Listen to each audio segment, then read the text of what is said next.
The air inside the roadside diner smelled of sizzling. Chief's brothers rising to their feet, forming a silent wall behind him. The man reached into his jacket pocket, but before he could move further, the door burst open. Police officers stormed in. "Hands where we can see them!" The man froze.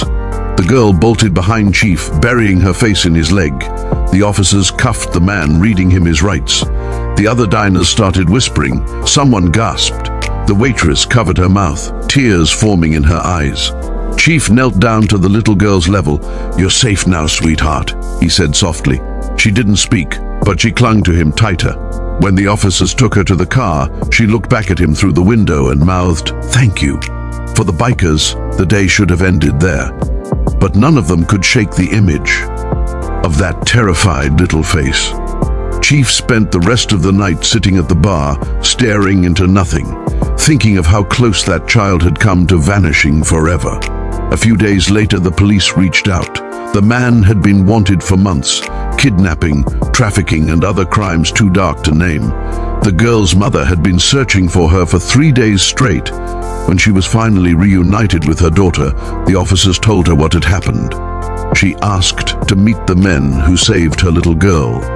When she walked into the biker clubhouse a few days later, a tiny hand giving the rescue signal. Months later, the story spread across local news, then social media, then national headlines. People called them the Biker Angels. But for Chief and his brothers, it wasn't about the name, it was about the mission. They'd spent years riding to escape their pasts, their mistakes, their regrets. Now they were riding towards something better. One night, as the sun sank behind the mountains, Chief stood beside his bike, looking at the horizon. He remembered the fear in Lily's eyes that day, the trembling voice, the silent plea for help, and how one small hand gesture had changed everything. He realized that courage isn't about strength or noise. It's about standing up when you're scared, speaking up when you can't use words, believing that someone will see you. And someone did. And for the rest of his life, Chief carried that memory with him like a